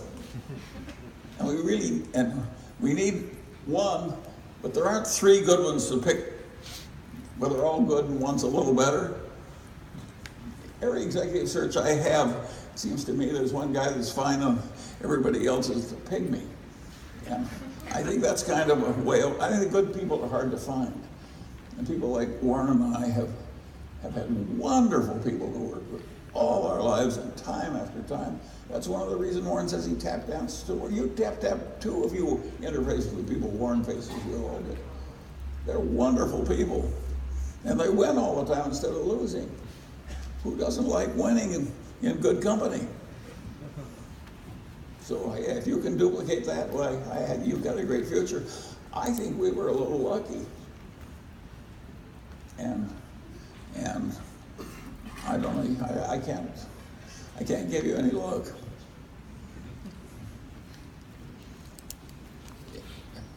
Mr. Munger, I'm in the back here. We have a Chinese platform that focuses on writing content on people trying to invest out of China. And China will become the largest pool of investable capital in the world. Just by nature, it'll be the largest economy in the world with a 30% savings rate. So they haven't been able to invest because of capital controls, but that day will come. And since they're at least half a century behind in understanding about investing, what would be the sort of first thing that you would tell a Chinese person who wants to invest in the US? What should they do with their money when they're making their initial investment outside? Well, you've made an assumption I don't follow. If I were a Chinese person of vast intellect and talent, discipline, all the good qualities, I would invest in China, not the United States. I think the fruit is hanging lower there, and some of the companies are more entrenched. So I don't agree with your proposition. I think they have a tendency to think we were backward, therefore we should, when we get rich, we should go over and invest in America. I think it's always a mistake to look for pie in the sky when you got a big piece of pie right in your lap. So if I were at current prices, I think an intelligent person would do better investing in China. Yes, Mr. Munger, right here. First of all, thank you for being a great teacher. I have two questions. Earlier you said everyone should spend 10 to 20% on some big ideas. What are one or two big ideas that you are talking about? And then second question is, you have admired... I'm not going to tell you what to invest in. No, I'm not saying the big ideas. I don't mean investment. You said specialize, but then spend time working on some big ideas. Well, the big ideas, I think you should be intelligent in improving yourself. And you're way better to take on a really big, important idea that comes up all the time than some little tiny idea you may not face. So I always tried to grab the big ideas in every discipline. And because why piddle around with the little ones and ignore the big ones? So just all the big ideas in every discipline are just very, very, very useful. And frequently, the problem in front of you is solvable if you reach outside the discipline you're in, and the idea is just over the fence. But if you're trained to stay within the fence, you won't find it. And I've done that so much in my life, it's almost embarrassing. And it makes me seem arrogant, because I will frequently reach into the other fellow's discipline and come up with an idea that he misses. And when I was young, that caused me terrible problems. People hated me. And I probably shouldn't have been as brash as I was. And I probably shouldn't be as brash as I am now. I haven't completed my self-improvement process. But it's so much fun to get the right idea a little outside your own profession. And so if you're capable of doing it, by all means learn to do it, even if you want to just learn it defensively. I do not observe professional boundaries. My doctor constantly writes, PSA test, prostate-specific antigen. I just cross it out. And he says, what the hell are you doing? Why are you doing this? And I said, well, I don't want to give you an opportunity to do something dumb. He says, if I've got an unfixable cancer that's going fast in my prostate, I'd like to find out 3 months in the future, not right now. And if I've got one that's growing slowly, I don't want to encourage some doctor to do something dumb and intervene with it. So I said, I just cross it out. Now, most people are not crossing out their doctor's prescriptions. But I think I know better. I don't know better about the complex treatments and so forth, but I know it's unwise for me to have a PSA test. So I cross it out. I'm always doing that kind of thing. And I recommend it to you when you get my age. Just don't cross out that PSA test. Other women, I can't help.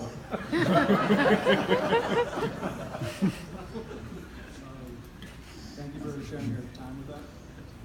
And thanks for indulging our questions. I want you to imagine you have the opportunity to invest with a couple money managers that you really like, and they offer you a couple different ways to invest in their strategy. So one way is through a limited partnership that would flow through the taxes, and the other way is through a corporation that would pay tax on the gains and the dividends. So basically, the corporation would serve no other function though, other than paying taxes. So I think you'd be crazy to say that those two ways of investing are equally desirable. So You're certainly right about that. It's plumb crazy, and it's exactly the way people who buy Berkshire are investing. Yeah, so my Both are question is, correct. how It's would plumb you... crazy to have a big common stock portfolio in a corporation and pay taxes compared to investing in a partnership that doesn't. And that's just the way the Berkshire shareholders have invested. And they have made whatever it is, 25% a year since we were there. But you're right. It's not the logical way to do it. So my question is, if you had to decide to invest in pool A or pool B, how would you decide on what method would you use to figure out what discount would make you indifferent to whether you invest through the corporate tax paying structure? I think it is totally asinine to invest and a portfolio of common stocks through a corporation taxed under the Internal Revenue Code under subchapter C or something. Totally asinine. And at Berkshire, the public securities keep going down and down as a percentage of the total value, so it doesn't matter. We're getting to be sort of a normal corporation. But I don't think anybody in his right mind should invest through a corporation in a puddle of securities. The tax disadvantage is so horrible. So I wouldn't even consider it. In other words, and I regard it as a minor miracle that we were able to get where we did. So of course you'd invest in a partnership. So, but anyone who invests in Berkshire has to decide what discount to put on a pool of securities that has a future tax lien on the gains. So just, do you have any mental model for? Yeah, my model is to avoid it. We don't want to invest in a pool of securities through somebody else's corporation. You're totally right, which you already knew, by the way. Mr. Munger, are you right? It is Sandra from China, and I wonder what's your new findings of China? Would you see business opportunities or just think different? Because I remember you once said like there was a Chinese woman post a video online and it got to 100 million viewers, and you think it's a new power of a new media. And also the second question is, after US election, the hedge fund manager Ray Dalio said the new administration could unleash the animal spirit, which could lead to a better US economy. Do you buy the theory? Thank you. Well, I'm not sure I understood that completely, but I'll do my best. What I like about China is they have some companies that are very strong and still selling at low prices. And the Chinese are formidable workers, and they make wonderful employees, and there's just a lot of strength in that system. And the Chinese government, it really tries to help its businesses. It does not behave like the government of India, which I don't think runs this country right at all. And so that's what I like about China. And of course, I have to admire taking 1.5 billion people in a state of poverty up that fast. That was never done in the history of the world. And I admire, you go to China, all those bullet trains that go right to the heart of the city and all that. What they've done is just an incredible achievement. And they've done it not by borrowing money from Europe or the way we did when we came up. They have taken a poor nation with a lot of poverty, and what they did is save half their income when they were poor and drive their nation way up with a lot of deferred gratification. So it was unbelievably admirable and unbelievably effective. So I admire that part of the Chinese picture. Now, the Chinese have one problem. The problem with the Chinese people is they like to gamble, and they actually believe in luck. Now that is stupid. You don't want to believe in his luck, you want to believe in odds. And China, there's some reason in the culture, too many people believe in luck and gamble. And that's a national defect. Hi. Yeah. My name's Alex Manful, back straight back there. I work with Johnny Burfin in New York. I was curious, if the world changes a lot during a lifetime, by the time I'm closer to your age, what do you think will not change about what makes a good, successful business? What will not change is it won't be that damn easy. There'll be lots of people will die that you love. You'll have close breaks where it goes against you. There's a lot of trouble that's sure to come. And at the end, you'll know that it's all over, and that's the game. It's a very funny game when you know when you start you have to lose. See, a dog doesn't have to do that. We know from the start we can't win. Somebody, Wag, said that the law of thermodynamics ought to be restated. you can't win, you must lose, and you can't get out of the game. And so we all face this ultimate difficulty. But once you've accepted the limitations, you've got the problem how to get through your allotted span reasonably well. And I don't think that's that hard to figure out, because if you do pretty well, considering what you started with and so forth, and you stand at the end and you've done creditably and you've helped other people when they needed help because you had the capacity and intelligence to do it, and so on, set a reasonable example, it's a pretty good thing to do, and it's quite interesting. And the difficulties make it interesting. And something else happens that is really weird. We were talking about, in our directors meeting that preceded this meeting, you always get glitches to something as complicated as a new software program going into a big new area. And you suddenly have reverses and troubles and you're scrambling. And what I said is that I noticed in a long lifetime that the people who really love you are the people where you scramble together with difficulty and you jointly gotten through. And at the end, those people love you more than somebody who's just shared an uneven prosperity through the whole thing. So this adversity that seems so awful when you're scrambling through it actually is it's the sinew of your success, your affection, every other damn thing. And if you didn't have the adversity, you wouldn't have the bonds, which are so useful in life, that are going to come from handling the adversity well. The idea that life is a series of adversities and each one is an opportunity to behave well instead of badly is a very, very good idea. And I certainly recommend it to everybody in the room. And it works so well in old age because you get so many adversities you can't fix. So you better have some technique for welcoming those adversities. Yeah. Hi, Charlie. My name is Share, right over here. You touched on how one should situate themselves in a way where they can deal with a 50% downturn in their portfolio. For an investor forming a partnership in today's competitive market, focus on concentrating in those few and rare wonderful opportunities. Do you believe that the 0.625 high watermark fee structure that the Buffett partnership popularized is the fairest structure for both limited partners and the manager themselves? And could you also touch upon what fee structure you employed during your partnership? Thank you. Well, I did copy the Buffett formula more or less, and I do think it's fair, and I think it's still fair. And looking at Moniz, who still uses it. You know, I think it is fair, and I wish it was more common. I basically don't like it, the business of scraping it off the top. If you're advising other people, you ought to be pretty rich pretty soon. Why would I take a lot of advice from somebody who couldn't himself get pretty rich pretty soon?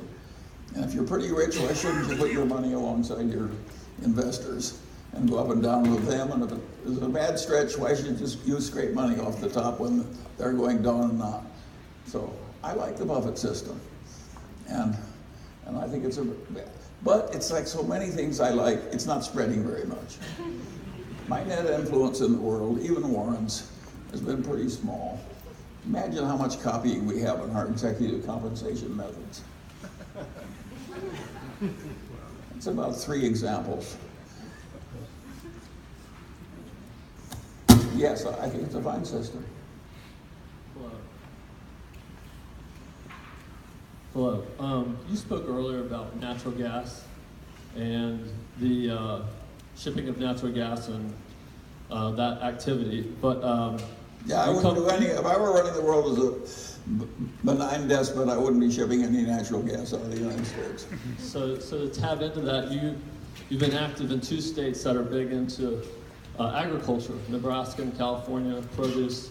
What are your thoughts on the ag industry, specifically tied to subsidies? All that stuff, I would think you'd agree, is outdated and maybe is threatening water resources, maybe just inefficient and based on past models. What's your thought on ag and well, the interesting thing about agriculture is what's happened in my lifetime, which is the productivity of an acre of land has gone up about 300%. And if it weren't for that, there'd be a lot of starvation on Earth. So the ag system is one of the most interesting things that has happened in the last 60 or 70 years. And we literally tripled the yield from an acre of land. And we did it all over the world, you know, and there was just a few people who did it, the Rockefellers, Borlaug, and so forth. And it was one of the most remarkable things in the whole history of the earth. And we need another doubling, and we're probably going to get it. And it's absolutely incredible how well we've done, and it's amazing how efficient our farmers are. We don't have much socialization in farming. We got a bunch of people who own the farms and manage them themselves. There's not much waste and stupidity in farming. Now, people complain that we're using up the topsoil, which I think we are. And I think that's way more of a mistake. I would fix that if I were a benign despot. But leaving aside the way we're using the topsoil up too fast, I think farming is one of the glories of civilization. So I think it's been wonderful what's happened in farming. Now, in terms of subsidies, it matters to the farmers whether they get those subsidies. And there's no question about the fact we've protected our farmers with subsidies, and that the farmers we're protecting are getting richer and richer because the farms are owned by fewer and fewer people, own more and more acres per person. So it's very peculiar that we're subsidizing a bunch of people who are already filthy rich to use up our topsoil a little faster and create stuff that we turn into ethanol, which is one of the stupidest ideas the world has ever. I'm a specialist in stupid ideas, but I would say turning corn into gasoline is about as stupid an idea. I would almost rather jump out of a 20-story building and think I could fly than turn ethanol, corn into gas, into motor fuel. It's really stupid. And yet that's what our politics does. And I've got no cure for the stupidity of politics. And if I did, the world would be quite different. But I think that's pretty minor, whether we have subsidies or not. The main thing that's happening that has enabled the present population of the world to stay alive is this agricultural revolution and this very good management of our farmlands and the improving agricultural standards in the rest of the world. And it's gone on quietly because they haven't even noticed it hardly. How many of you are just deeply aware of the fact that grain per acre is going up by 300 or 400%? That's a huge stunt. And by the way, if you take those miracle seeds and don't use hydrocarbons, the yields are lousy. We're feeding ourselves because we know how to turn oil into food. That's one of the reasons I want to hold on to the oil. Something that can be turned into food is quite basic. And so I don't mind conserving the oil instead of producing every last drop as fast as one can. And it's odd that my idea hasn't spread to more other people. I may have 3 or 4 people who agree with me in this room, but you're a bunch of admirers. And the rest of the world, I'm all alone.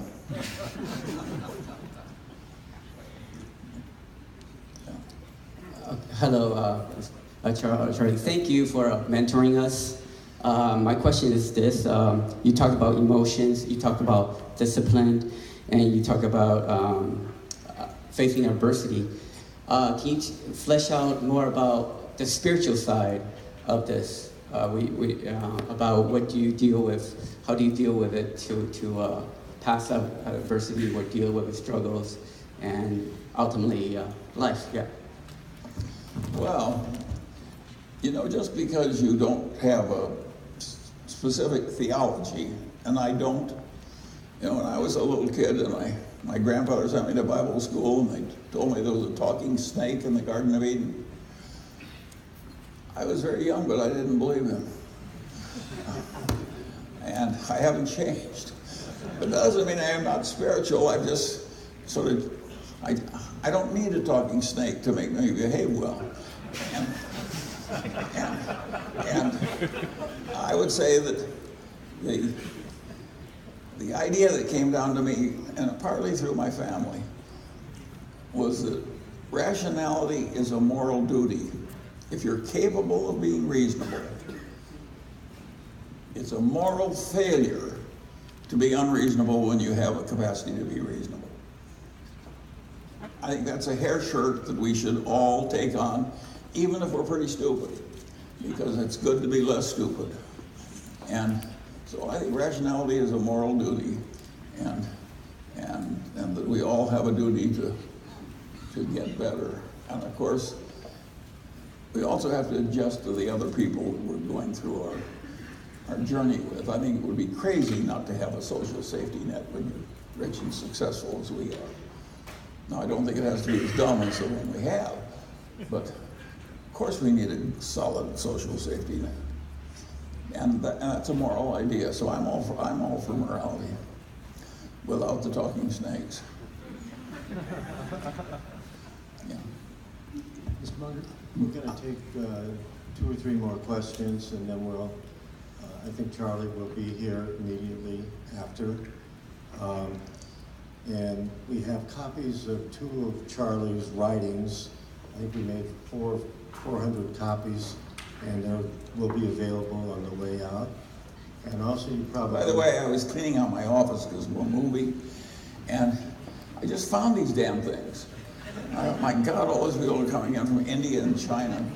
I'll give them my old things. I hadn't even read them in years and years, so I'm just visiting some of my past screeds. Mr. Munger? And also you probably noticed this is being recorded by CNBC, and I don't know when they plan on making it available. Maybe the representative there can tell us. Yeah, it'll probably be soundbites that air on CNBC, and then there's a certain CNBC Pro on that. You can sign up for that. Thank you. You're welcome. Mr. Munger? Berkshire is the largest shareholder of Phillips 66, and Phillips 66 owns general partner and limited partner stakes in 2 different MLPs. I was wondering what your thoughts are on the master limited partnership structure in the industry. And also, I was wondering if you had any preliminary thoughts on the proposed border adjustment tax. Well, we don't, look, let me take the last question first. We do not know what the border adjustment tax is. I don't think the people who are proposing it know what it is. And I don't think Trump and the Republicans in Congress have agreed on anything. So I think we're just talking about. But do I think that some deep revision of the tax system might be a very good idea? The answer is yes. Do I think we should rely on consumption tax more? The answer is yes. Do I really care if somebody piles up a lot of money and leaves it to some foundation? That's not my idea of a big evil. If the people want to live high in their private airplanes and their $300 dinner checks, I'm all for taxing the people who are living high. But so I like the idea of bigger consumption taxes, and I think there's a lot to be said for a different kind of a tax structure. Hi, Mr. Munger. You highlighted this idea of deferred gratification a lot today, and I just wanted to get your thoughts on what areas and aspects of life is it most valuable, and where should it not be applied, where should you enjoy things now, versus where you should sort of grind away and invest in the future. Thanks. Well, I don't think you should use up your body by being stupid in handling it, and I don't think you should be stupid in handling your money either. So, and I think there are a lot of things where the only way to win is to work a long time toward a goal that doesn't come easily. Imagine becoming a doctor. That is a long grind. All those night shifts in the hospital and so on and so on. It's deferred gratification, but it's a very honorable activity, being a doctor. And by and large, our doctors are very nice people, and they've been through a lot. So I tend to admire the life of a doctor more than I admire the life of a derivative trader. And I hope all you do too. And I think deferred gratification, the way our doctors behave is a very good thing for all the rest of us.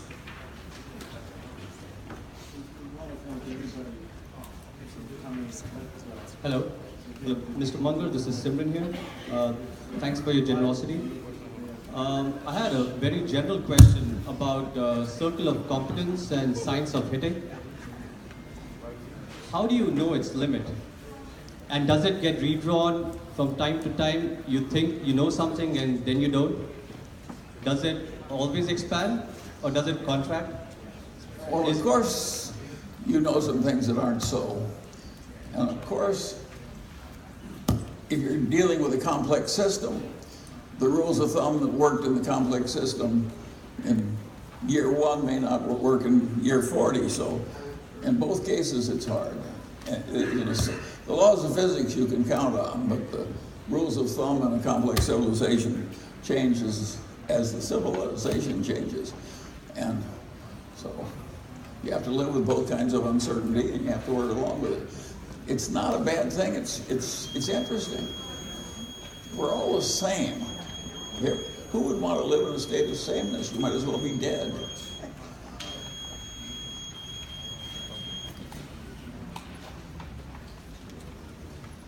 think we're going to end it there. Thanks for coming out, folks.